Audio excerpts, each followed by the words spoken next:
Sejam todos bem-vindos a mais uma aula da Mentoria Precision. Hoje o nosso tema é alvo, objetivo das quebras e efeito magneto, que são basicamente, estão todos interligados.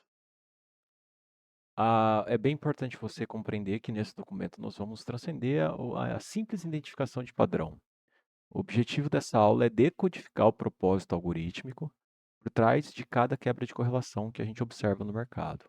A grande maioria de vocês consegue identificar um SMT, né, um sequencial, mas param por aí e veem como sinal, mas não compreendem a intenção do mercado, ou seja, o alvo e o objetivo que esta quebra que você viu, identificou, até onde ela vai. O mercado não reverte a menos que haja uma quebra de correlação, ponto. Essa quebra não é um evento aleatório, ela é uma ferramenta deliberada. Ao final desse estudo, vocês entenderão os dois objetivos primários para os quais os algoritmos utilizam essa ferramenta e aprenderão a diferenciar um simples sinal de reversão de um protocolo de engenharia de liquidez muito mais sofisticado, que é o efeito magneto. O princípio fundamental de uma quebra de correlação é engenharia de liquidez. Toda e qualquer quebra de correlação, seja um sequencial, seja um SMT normal ou até mesmo um intermarket SMT, serve com um único propósito, a engenharia de liquidez. O algoritmo precisa de combustível para movimentar o preço de um ponto para o outro.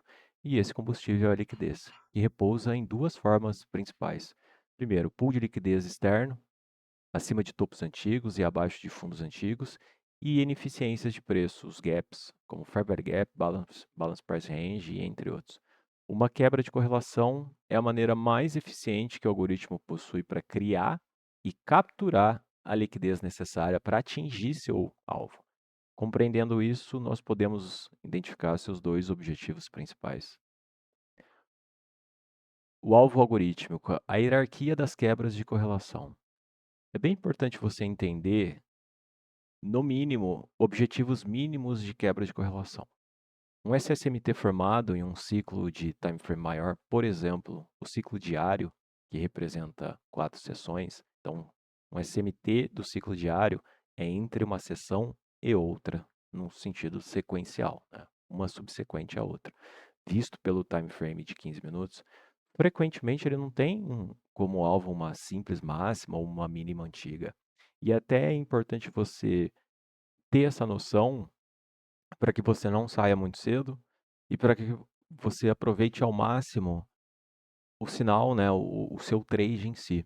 O objetivo primário de um SSMT, por exemplo, do 15 minutos, que é entre uma sessão e outra, é a liquidez que repousa no extremo oposto, né, um SSMT oposto de um ciclo de time frame menor. Ou seja, se eu estou entrando vendido num SSMT de 15 minutos, que é entre uma sessão e outra, eu no mínimo tenho que ver no lado contrário um SSMT de 5 minutos. Por quê? Porque a resposta está na eficiência da engenharia de liquidez. A liquidez mais significativa e concentrada não está em topo e fundo aleatório. Não é buy-side liquidity aleatório, nem sell-side liquidity aleatório. Onde estão os buy-sides e sell-sides que o algoritmo vai entregar são nas quebras de correlação. E sim nesses extremos que foram eles próprios formados por um SSMT anterior. Esse ponto contém stops de traders que entraram naquele sinal. Um SSMT de tempo gráfico maior é o sinal do algoritmo que agora ele vai lá limpar aquele pool de liquidez específico de alto valor. O princípio é bem simples. O SSMT de tempo gráfico maior sempre irá sobrepor o SSMT do tempo gráfico menor. O sinal menor se torna alvo. E aqui nós temos uma construção de um acontecimento que nós tivemos na última sexta-feira, onde nós tínhamos aqui uma quebra de correlação vista pelos 5 minutos, ou seja, cada quadrado aqui é 90 minutos, né? Então nós tivemos uma quebra de correlação entre o Q4 e o Q1. Após esse acontecimento, nós tivemos uma outra quebra de correlação de sessão vista pelos 5 minutos. Esse aqui é o fundo de Londres, né? O Nasdaq vem e toma, já o ES não, e aí os mercados se expandem. A partir do momento que nós temos Uma outra quebra de correlação de sessão, então, aqui é a máxima do Q3 e vem o ES toma essa máxima, dando uma quebra de correlação. O objetivo principal do mercado é ou uma menor ou igual. E aqui no caso nós temos as duas. Isso aqui, né, essa junção de dois SMTs, é um pool de liquidez de verdade. É o objetivo que o mercado vai entregar. Então, até é bem importante isso que você saiba isso, para que você não tente fazer uma compra em qualquer ponto aqui aleatório, né? E que para que você não saia muito cedo, por exemplo, nesta aqui, como você tem essa quebra de correlação sobrepondo esta quebra de correlação, no mínimo o objetivo é este cara aqui, o igual, né? Igual, dois SMTs iguais, este aqui está sobrepondo este aqui. E no mínimo, aquele que tinha. E aqui você tem uma construção ainda maior, né? Por quê? E é bem importante que você entenda isso. O ativo que não toma liquidez, como é o caso do Nasdaq aqui, o ativo que não toma liquidez, ele tende a andar mais. E o efeito magneto, o que que é? Em sua essência, o efeito magneto, ele é um protocolo que é ativado quando dois SSMTs de direções opostas ocorrem dentro do mesmo ciclo de tempo, dentro do mesmo ciclo, do mesmo fractal acontecem dois SMTs. Eu vou dar um exemplo que aconteceu, acredito eu, na última semana aí. A sequência de eventos é a seguinte: o primeiro é SSMT, o sinal inicial, o mercado forma um SSMT claro, né, um sequencial. Por exemplo, um SSMT de baixa no topo de um range, sinalizando uma potencial venda. E a partir desse momento, dentro do mesmo ciclo, um segundo SSMT, né, que cancela este aqui, de fundo, acontece para você uma compra. Então, o objetivo deste efeito magneto é acontecer a tomada de liquidez do primeiro SSMT. Eu vou mostrar num exemplo bem claro aqui, que foi exatamente este aqui. No caso aqui do Nasdaq, ES e Dow Jones, nós temos aqui o ciclo mensal, que cada quadrado aqui representa, cada quarto aqui representa uma semana inteira de negociação. Então, a partir do momento que nós tivemos o Q3 aqui, do preço de abertura dele, viemos tomar o topo da semana anterior, o ES também toma o topo, já o Dow Jones não toma o topo. Ou seja, nós temos uma quebra de correlação aqui de um fractal bem importante e bem relevante, né, que é o ciclo mensal. E aí o mercado anda, se desenvolve, tal. No final do ciclo ele vai lá, não toma essa mínima do ciclo anterior, aqui não toma a mínima do ciclo anterior, e como você pode compreender aqui, o Dow Jones toma a mínima do ciclo anterior. Isso aqui é o efeito magneto. Dois SMTs acontecendo dentro do mesmo ciclo. E se você observar, a partir desse momento, aqui no Nasdaq, o que aconteceu, que é justamente este caso aqui, você pode observar, só acertar aqui.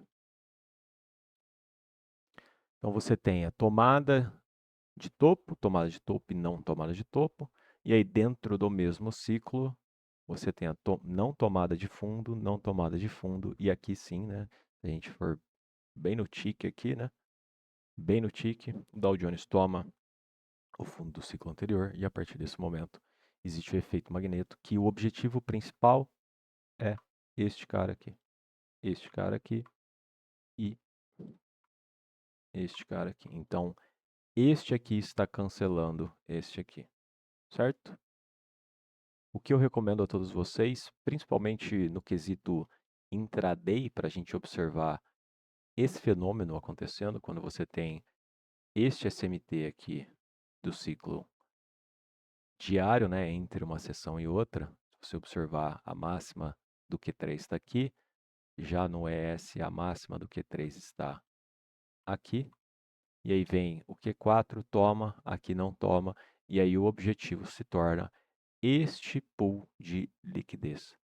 Você tem uma corrida bem agressiva do mercado fazendo isso. E você precisa entender que O ativo que não toma liquidez tende a andar bem mais do que os outros que tomam. Se você observar o Dow Jones, né, o Dow Jones não chega a tomar esta mínima, causando um outro SMT,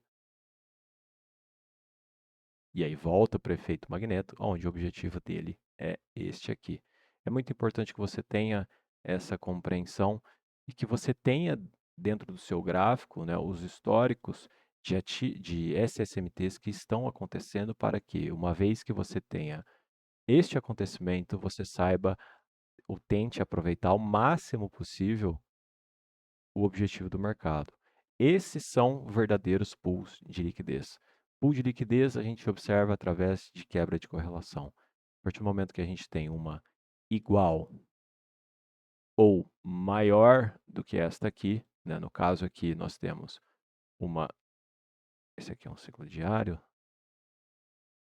igual do que esta aqui se torna alvo. Uma vez que nós temos uma maior do que esta anterior aqui de 5, esta aqui se torna alvo. E aí, no caso, aqui nós temos 2, né? Não estou falando que isso vai acontecer toda vez, mas esse aqui é um pool de liquidez de verdade. Você pode observar até outras coisas aqui, outros SMTs.